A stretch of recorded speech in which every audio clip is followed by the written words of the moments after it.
Hi, I'm Faxi Nadu, and I'd like to welcome all of you to my Modular Crash course, which is a course in digital modular synthesis using Sonic Core's Scope DSP system and Modular. First, you will be learning about modular synthesis, techniques, designs, thoughts, and various tips and tricks, and we will be building a ton of machines and going in depth while still kind of going from the very beginning and explaining everything.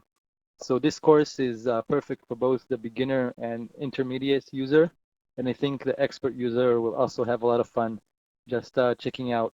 It's always fun to see someone else's ideas, even though you really know already a lot about it yourself. Modular. You all have a ton of synths, I'm sure. Some of you have hardware synths, some of you have software synths, and many of you have both software and hardware. And I guess if you count your synths and everything you've downloaded from the internet and everything you have, you probably have a few hundred synths, some of you at least. And I think, yeah, it's fair to say that you have quite the sound palette, right? You can probably quickly whip up any type of sound, I guess, if you know that huge library of synths that you have. Why would you want to kind of take the time to learn and to use modular synthesis and go through all the time to patch things and do all that? I mean, you want to make music, bottom line, right? Well, modular allows you some things that you just cannot possibly do with other synths. And while of course you can experiment with other synths, modular allows you for a whole other level of experimentation. In many modulars, even so-called bad connections that are not like technically or logically correct will do something and influence the sound. And it's just a never-ending sort of journey with modular, an epic sound journey. And you can, for years and years and years, still find interesting and new things and new sounds and new palettes with modular. The second thing is obviously when you're dealing with a modular system, you can customize it to any way that you like. So for example, even if you get a patch that is not your own, you've downloaded something from someone from the internet, then normally if it was like a hardwired synth, you could change the preset, you could change the parameters of the sound. But let's say that synth has like a low pass filter and you love this sound, but for some reason you feel like you would like it to have a band pass filter. Well, tough luck if it doesn't have a band pass filter, it doesn't have a band pass filter. With modular, obviously you can just delete the low pass filter and put in a band pass filter. And if we're talking the scope modular, which you'll get to know soon, there are so many filter types in this modular and so many oscillator types, and just the customization is so deep and it gets really hectic. And then you get into the depth of the design. In a normal synth, usually it caters, even like the professional stuff, they don't go that deep. They want people to actually buy and use them, right? They want like a functional machine that is also cost effective, that they want to make it as cheap as they can, like even if it's like a Moog Voyager, they won't have 10 oscillators on it because that'll just be totally insane and too expensive, right? So they'll put 3 oscillators on it and they'll put 1 filter on it, etc., etc. In modular, you're not limited by that. The depth of design, you can be as deep or not as deep as you want. You can have a 1 OSC synth and you can have a 10 OSC synth. So it goes hand in hand, of course, with the experimentation and customization, but it's just another thing is how deep you can get and how detailed you can get. You can have things modulating other things that are modulating other things, and it's just, again, a never-ending journey. Is that you can clone other things. Let's say you've like downloaded some VSTI that you love the design, you love like the sounds that it's making, and something in it is unique and you really like it, but you don't like the sound quality itself. You kind of, I don't know, you think it's bad. It's not what you're looking for. So you can either use that bad sound that you think is bad sound, or you can not use that plugin at all. Well, Modular allows you to take a look at how that plugin is built, And everything in synthesis, once you get used to modular, you realize that like all these other machines and all these other synths are basically built from these same building blocks. A machine in a good environment, in a good sounding environment, and the Scope modular that we will be using is a good sounding environment. So if you have this or G2 or something like that, you can quickly build machines that take advantage of some other cool design that you've seen and have it like, really good sound. The last two things kind of, again, go hand in hand with the other stuff. Learning. With modular, you clearly get a sense of how synthesis works and what is kind of behind the scenes. So as you delve into it and as you build things and as you use it more, you're really learning a lot more synthesis than if you use just a hardwired virtual analog synth. You're getting many more ideas and you're thinking all the time like outside of the box. And this brings me to this picture. You may be wondering why I put Neo and his famous spoon right here. Story. Because like, let's pretend you're working with your hardwired synth. So programming the knobs is kind of like, to me, it's like trying to bend the spoon, right? You're trying to kind of, there is a certain reality, which is your synth, and you're trying to bend that reality into the sound that you would like. But with modular, there just is no spoon. There is no box. There is no predefined reality. You create that reality using the building blocks.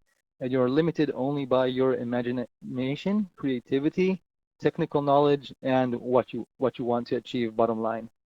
And the last thing is for teaching. Obviously, if it's great for learning, it's great for teaching. If you want to teach someone what an oscillator is and what it does, then obviously if you present them with a pre-wired synth and press a note, it'll just like play everything the synth is doing, right? It'll play the oscillator that is influenced by the ADSR envelope, that is influenced by the filter.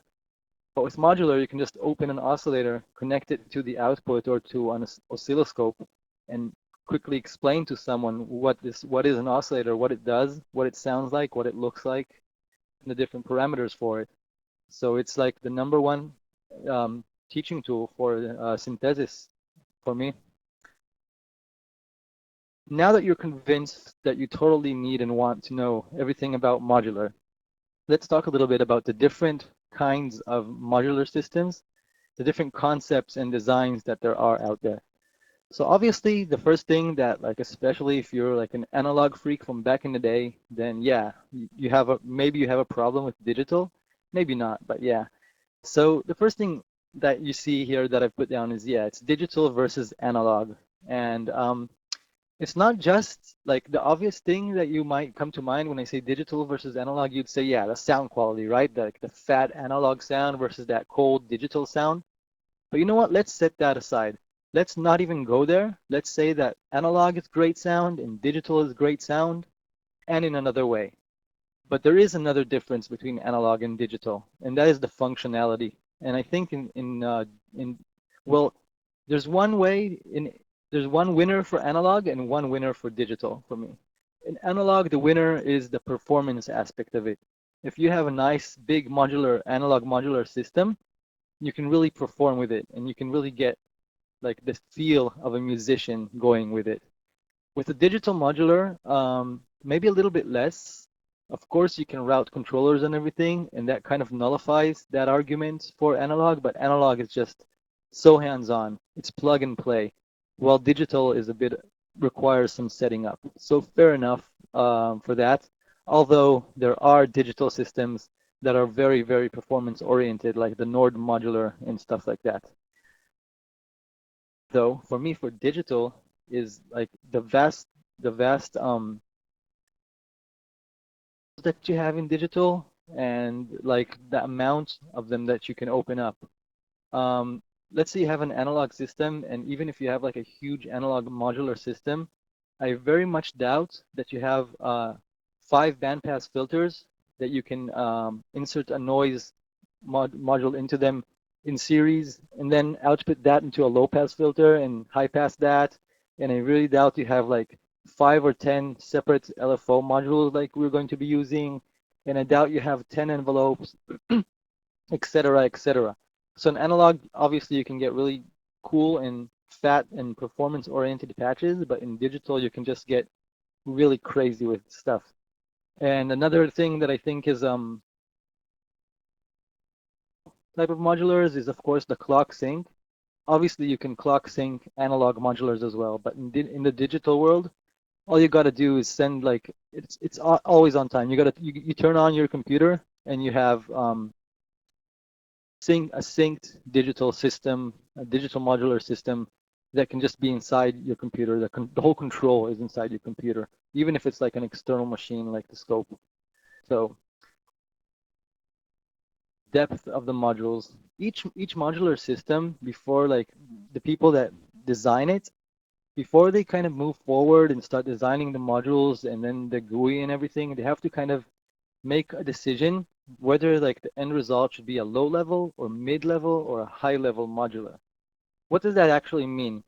Well, if you look into the modular that we're going to use into Scope, I call that like a mid high level modular. What that means is like if you take down an oscillator, you will have a multi-oscillator. Like this would be an option for a module. And this oscillator will have a sine wave, a triangle wave, a saw, a square, and parameters on it. Module, because there are stuff going on behind the scenes. There are smaller modules that you aren't seeing that have been pre-connected by the company and closed and presented as a module. You're not required to actually a pot for a course and make that connection. Whereas in something like Reactor, it is a low-level modular, which allows you to build things from entirely the ground up. Obviously, there are interchanging modules, right? Like if you have like in the scope, you can have a mid-level modular, but you can also have some math modules, and you can have like functions and things like that. You could have simple things, and you could also have like in a low-level modular, you can have in Reactor, you can also have like filter building blocks that have already pre-configured, and that's cool. Some of the high-level modules kind of found on the more analog stuff, like on the Eurorack, which we'll mention in a bit. Those are kind of modules that like maybe take like an OSC and a filter together and close them together as a module and are sold separately that way. And I've put that in a big font, and that is sound quality. And obviously that is probably the most important thing, number one. If you have a great modular system, but it just sounds awful, then you haven't done anything. Even the learning, I think, the learning and experimentation part of it is kind of null with a bad sounding modular because you're not really learning what it's supposed to sound like and what it's supposed to do. And you'd be surprised that there are many bad sounding modulars out there. And there are a few good sounding ones. And I think that the scope system, bottom line, is the top sounding modular. There are other digital modular. There are other good ones. But I think this one overall is the best one that I have experienced at least. Stable the system is, does it crash? Does it not crash? Does it work well? Even if it crashes, do you know why it crashes? Like, are the bugs predictable? And I think for that goes for any software and anything that is in the digital world and that is to be used professionally. So this is a big thing right here. Now, Scope is very stable, but you have to know what you're doing. You have to have like a PC that will like Scope, and there are a few bugs, but if you know them, then you're fine. It'll be a stable system. I will tell you a little story about this scope and the stability. Back in 2005, so look back that computers weren't as compatible and as good as they are today. I actually took scope PCI cards. I did not take a computer. They were just PCI cards.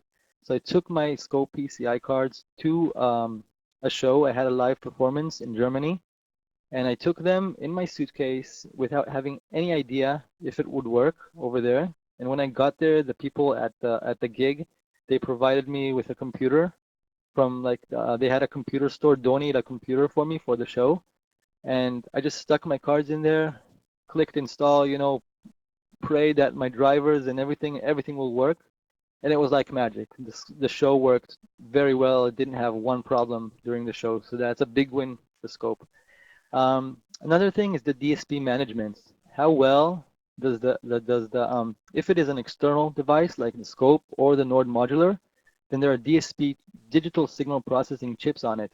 How well does that system manage that that resource, right? The DSP is actually like the CPU. So how well is that resource managed and how strong actually is that resource? How fast it is, like any other computer. How well does it perform? And the last thing I think is functionality. Like what can you do with it? Can you take it to your show?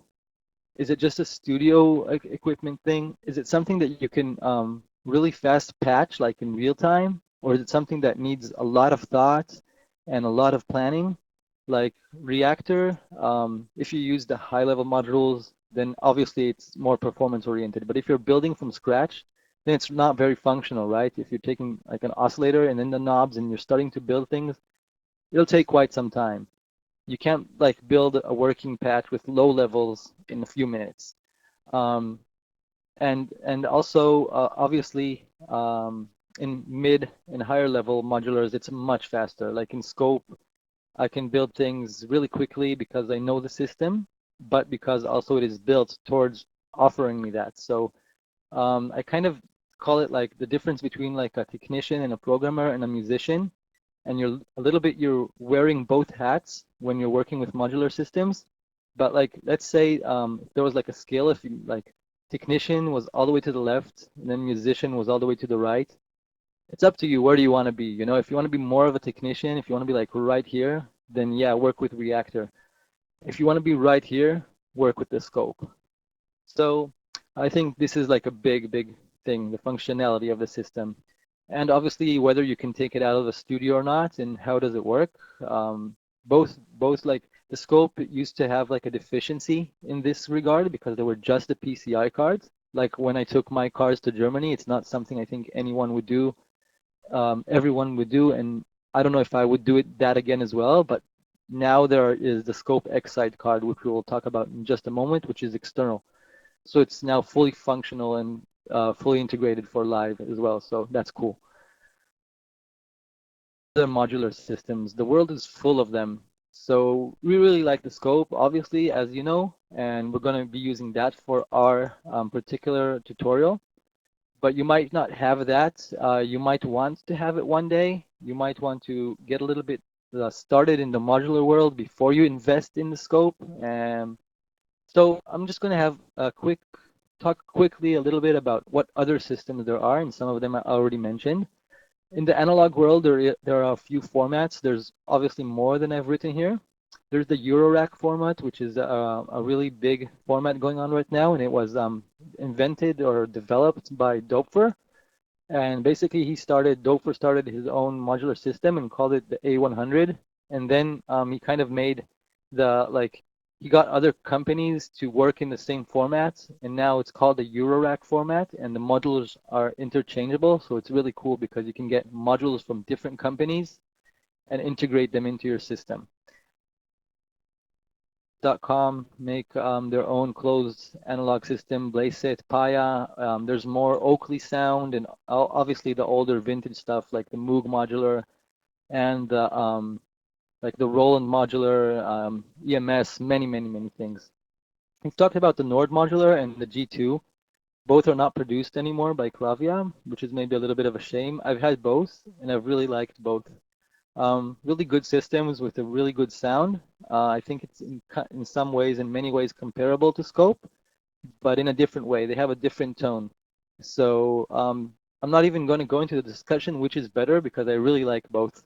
I think they are both great systems. I do think Scope obviously offers more than a modular system, and I'll show you that in just a second. I have my Scope, but I also like the Nord. Actor is great. It hasn't been so stable for me, and I want to be more like on the music side of things. And because I have the scope, and I've had the Nord, and I have some Eurorack modules, I don't use Reactor as much, but it's a cool, viable system, and it's very mature already. It's been developed for many years. Tasman is I don't know if they're still developing it, but it's a VSTi modular system. And the interesting thing inside Tasman is it has really cool physical modules. and it comes with a lot of patches already pre-built that are really cool for like marimbas and mallets and different bowed things. And it has a little sort of kind of like a broken sound, but it's what makes it nice. It's like analog and weird. It's a nice system. Recommend you listen to it if you get a chance. How it sounds, but if you look at the GUI and later look at the scope, it kind of looks like almost like a scope clone as far as the GUI is concerned. I'm going to have one day, I want to try this one and see what it sounds like. And it's a free one. So to all of you that want to get started with modulars and kind of most of these cost money, this one doesn't. And it's a good gateway into modulars. And if you like this one, then yeah, you might want to one day get a scope or something like that. Alto Modular, which is another kind of new system. If you just go in Google and press Alto, it is not a free one, and I haven't tested it, but the GUI is nice, so I'll give them that for sure. Vaz Modular, which is like an ancient modular for PC. I don't think it's developed anymore, and to be honest, it doesn't sound that great compared to other stuff available. Synth Edit and Synth Maker, both of these are modulars that go and they go from low level to high level. They have tons of modules. To be honest, the sound is not on par with stuff like the Scope and the Nord, and even something like I think Tasman and Reactor sound much better. But the positives for these is that you can build your own VST instruments with them, and you can add panels and graphics and everything with them.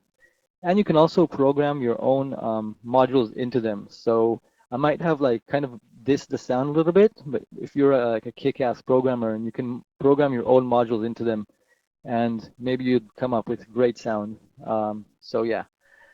Pure Data, which is another system, and it's used for many things, ranging from like a modular, sound modular type of things, and also for like controlling video via MIDI and many things that are like interaction between video and sound in a computer. You can make many things with that. And this is like a pretty advanced level system. You need to know what you're doing to work in Pure Data. Kima, which is a little more obscure, not many people know about it. It's a sound design platform. It's in some ways similar to Scope. And it has a lot of cool stuff inside, like additive synthesis, and it's like it's a system by itself. It's a DSP box, kind of like Scope. And semi-modulars, there's tons of stuff coming out like these days, like the Dope for Dark Energy and the Korg MS-20 Mini reissue thing, and even stuff like VSTI instruments like what's it called? Albino is a semi-modular, and ABL Pro, I think it's called, ABL Baseline Pro. It's like semi-patched thing, and many more. There's just a ton of them available. So just look for one or more of these and start having fun. I kind of recommend get one, try them out, get one that you like the sound, and like the low, high level kind of thing is you're comfortable with it, and stick with that and get to know it really well. If the Son again sounds good, then yeah, start with that because it's free. Scope DSP platform. Let's move on to like what we're going to be doing and what we're going to be using. Scope DSP platform is before I show you the software side, it comes in a few versions, a few hardware versions. The first and the most, oops, I'm sorry. The first and the most recent version is called the Excite, and there are two versions of this. Actually, there's the Excite with more DSP and the Excited, which comes with a little bit less DSP. And they're an external rack version. They connect via USB to your computer, and they provide everything that like the Scope Pro project and home cards have provided, but with faster DSPs, brand new DSPs, and more DSP, and as well as like a different I/O, like you have different inputs and outputs than the cards. It's a like head outputs, and it's like a really cool external rack with the Scope system inside. PCI cards, which are an older generation. They're still sold new, but you can find a ton of these secondhand as well. And those are the Scope Home, the Scope Project, and Scope Pro. The Scope Home was formerly called the Luna. This was called the Pulsar, and this was always called Scope Professional. And the difference is the Luna has 3 DSP. The Pulsar has, I think, don't kill me if I'm wrong, it has four. And the Pulsar 2 which is like a newer Pulsar, has 5, and then the Scope Pro has like there's 14 and 15 DSP versions. Now the cool, awesome, totally cool thing about these is that you can connect up to 3 of them inside your computer. So if you have like 3 empty PCI slots, you can buy a Scope Pro, 2 Scope Homes, or 3 Scope projects, whatever that gets you up to 3 cards in this configuration. And then you get both in, and they will be controlled by one system. They will act to, like all the DSP will be added up, and your I/O will be represented on the Scope software, and you'll have the like all the I/O of the cards and all the DSP of the cards, and you can build like really strong systems with this, not only DSP wise, but also connectivity wise. The Scope is a sound card, and it provides an I/O interface. So it is a sound card. It provides you with wave drivers, ASIO drivers, and everything you need to make electronic or any music actually, and an in and out interface, which provides you with like analog output and as well as ADAT optical input and SPDIF and whatever you need. Look at the specs. I'll show you the website later on in this slide, and you can just go to the website and check out the specs and see exactly what it provides. Let's get philosophical right here. The Scope, what does it do for you? Why do you need Scope? Well, first of all, I think the most underrated thing about it is that it is the routing center of your studio. Now, if we look at, this is the Scope window. So this is our studio right now. This is our computer and different inputs and outputs and drivers as well are broken down into objects in Scope. And why is this cool? Because it allows you to do things that other sound cards and other platforms just simply do not allow you to do. You just can't do it. Winamp's output, that it would be the wave source, right? First of all, well, yeah, another thing that you can't do with other sound cards is you have multiple drivers, right? Like if you play something in Winamp on a regular sound card, then you can't also play something in SoundForge, right? Because Winamp is using the wave driver. But Scope has multiple wave drivers, so I can assign in Winamp one. I can tell Winamp that it is wave source 1, and I can tell SoundForge that it is wave destination 2, and then I can play Winamp and I can record that in SoundForge if I would like to do that. So many things like that. I can output like separate ASIO channels into different things in Scope. I can output like an ASIO channel by itself into a wave destination. Anything you can think of, anything that you would like to route with your system, you can do. And this is really cool and comes in really handy, not just in production environments, but also like when I was doing net radio and stuff like that. You want to route the audio from somewhere into your stream. You want to do various things, and it just gives you really great possibilities. And as well as with the MIDI, you have multiple MIDI drivers. You can do many things with the routing, and we'll get into it during the course itself. DSP platform, you get synths, effects, mixers, and a ton of tools. Now this might be similar in some ways to like the UAD cards or the power core cards and stuff like that, but neither card and like not even whatever like the other DSP stuff that do provide like mixers and like RME that has like a mixer. None of them provide all of it. In Scope, you have all of it. You have synths. You can open. I'll show you just one example out of every list. So, for example, you have this one is really nice, the Pro Odyssey, RF Odyssey clone that sits on DSP and sounds amazing. Effects over here. You have just a ton of effects, and they range from like a DSP mastering effect, and our normalizer, limiter, meters, really serious stuff. The delays, distortions, filters, and it just goes on and on. Modular system, which this course will be all about, with tons and tons and tons of modules. So you have a lot of stuff at your fingertips, as well as mixers of various kinds. that do various things. Now, this is all just the stock things that you get with the card. You can buy additional stuff. You can buy plugins, synths, effects from third parties and from the Sonic Core itself. You can download a ton of free third-party plugins from the internet. Like, for example, this is a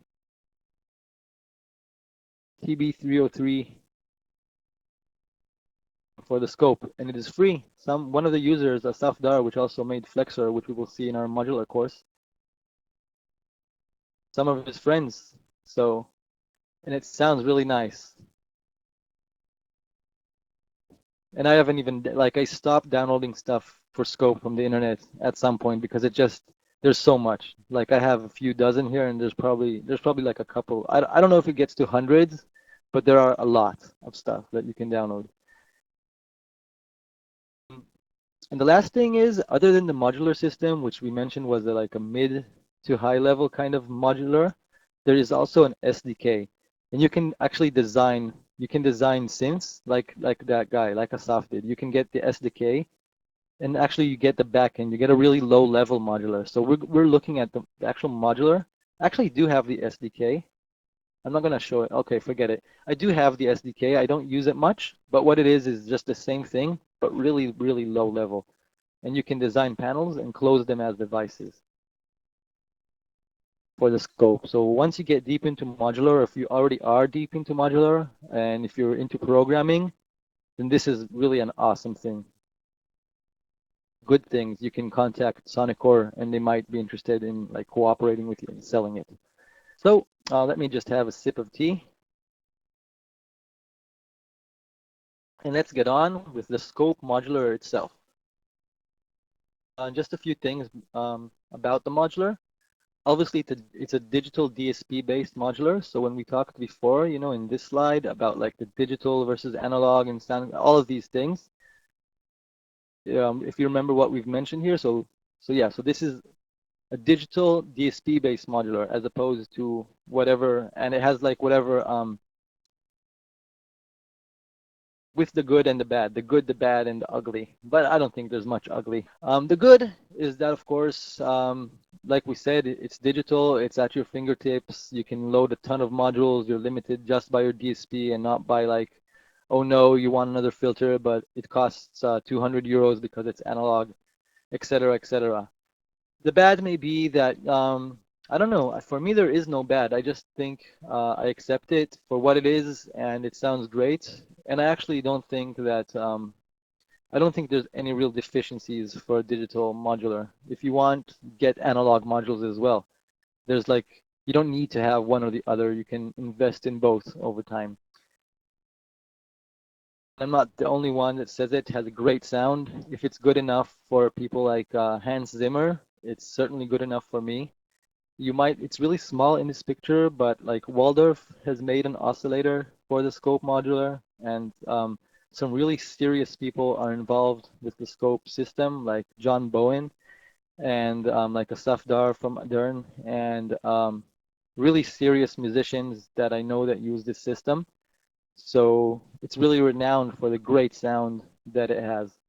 A really clean GUI.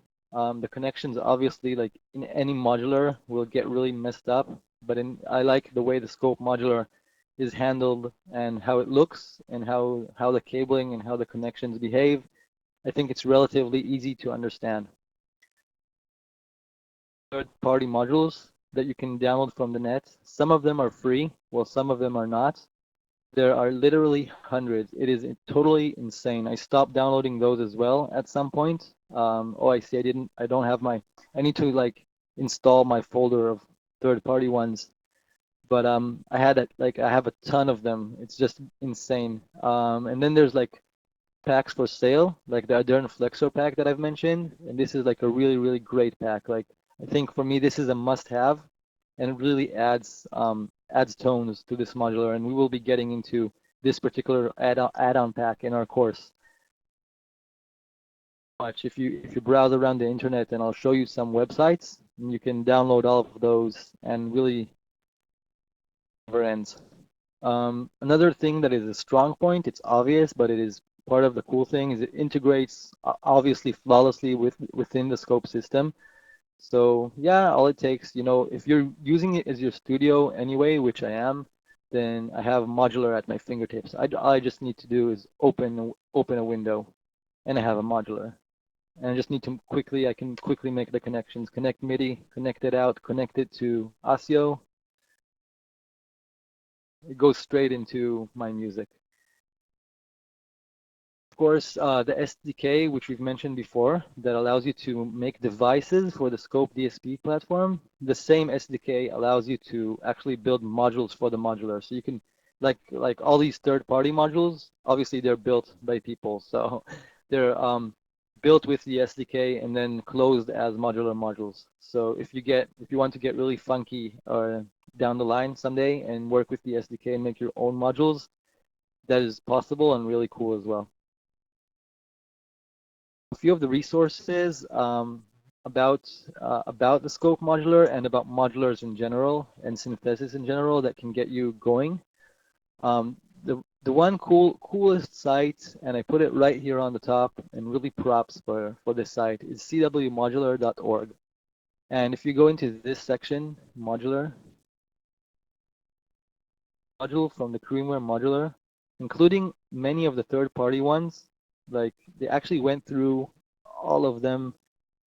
They kind of explained what every single module does and how much DSP it costs.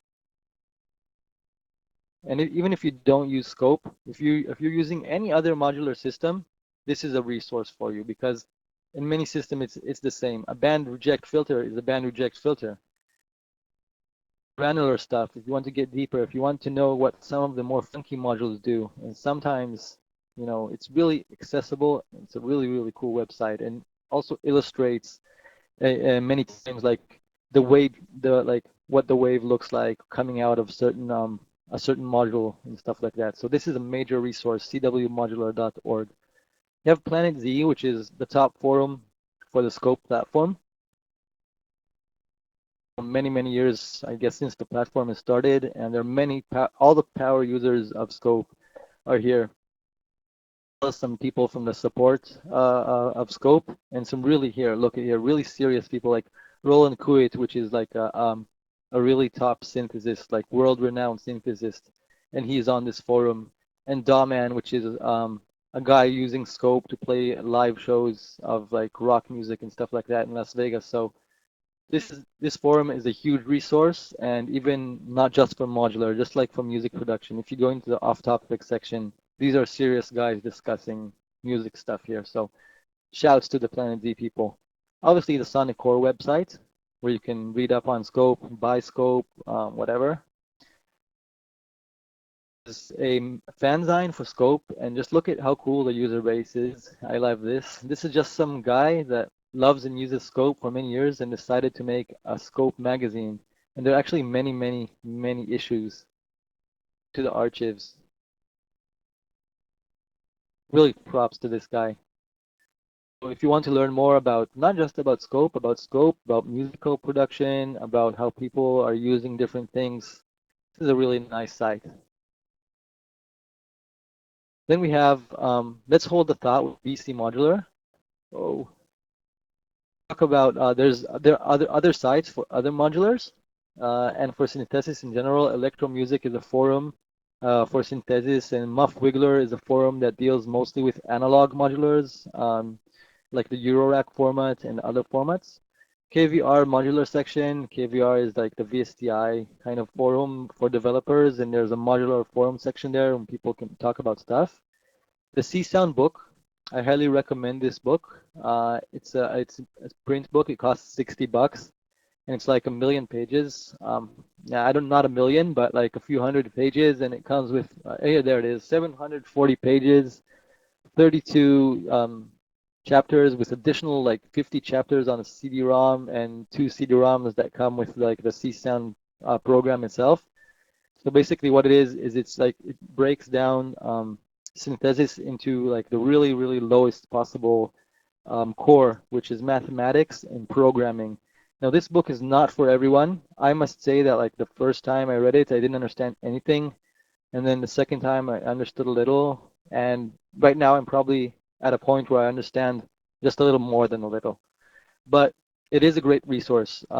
For 60 bucks, I think it's almost priceless. It's a really cool thing, and it gets you going, even if you don't understand the math. If you just understand the words and what they're talking about and just the philosophy, it is a great book. I mentioned this guy just now, Roland Kuit, and he is a synthesist, and he writes books about modular synthesis. And this guy is really like a step above. He's doing insane things, really, really expert and high level things that we're not even going to get to in our course. This is like insane things using logic modules and math modules to create algorithmic compositions and stuff like that. And he has ebooks on various levels that you can buy and learn about modular synthesis from this guy. So this is like an overview of the modular world and our little modular world with the Scope platform and some resources you can check out. Oh, one more thing. Before we end this, the BC Modular, I didn't show this link on purpose because I wanted to step away for a minute and show it by itself. The BC Modular is something like Noah mentioned about the Scope SDK and the in your own modules. So what these guys have done, which is totally crazy, they've built a totally new modular for Scope. So while like the Scope modular itself is like we've said mid to high level, there's also available now, and it's free third party free device, a lower level modular for Scope. It's low plus high levels. It's like a whole new modular for Scope, and it's really really cool. And it has different shells and different concepts, and it is really really gets deep into the design. So it's like a whole other modular, and we're not going to get into this one at all in our course, but I just want to give this a totally honorable mention. If you have Scope and you haven't messed around with BC Modular yet, then be sure to go and grab it. And as this matures and develops, I'm sure it's going to get even more insane. We've seen a little bit about a review of what is Scope, what is Modular, and some hints as to what we're going to see in the course. And yeah, in our course, we will be talking about building various modular patches. We're going to be talking about the various available modules in a modular system, what they do, how to connect them, how to kind of philosophize building a device, how to get a good sound, and many little tricks, modular tricks that you can learn. So the hope is that you'll get much deeper into synthesis, that you will get into modular, and that you might get into the Scope system itself, because I think this is an amazing system, and I always highly recommend it to my friends. Um, I think whatever you pay for the system, whether you get it new or used, or the PCI or the Excite external card, it is worth it. So just one words, I mentioned I'm Faxi Nadu. I'm an electronic musician. I make psychedelic music, trance, techno, ambient, chill, drones, into kind of storytelling in our music, and we kind of delve into various styles, but like we have our core kind of sound and philosophy. Um, and I'm more than a decade with Scope. I started with the Scope Home, the Luna card, which has just 3 DSP on them. And then I got a Scope Professional card, which really opened up the system with a lot of DSP and like, yeah, a lot of power. And then I got some more cards that I have lying around at home, some Pulsar and Luna cards. If you want to check us out, visit our website, faxinadu.net. On our website, we have a blog, and it has everything that's going on with us, both with the synthesis world and with our music. You can also visit us on YouTube and watch many additional videos.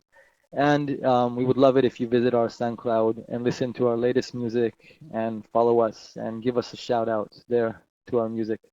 So I'll see you in the next videos, and we're going to be diving right into the synthesis and starting to module with Modular. Have a good one. See you soon.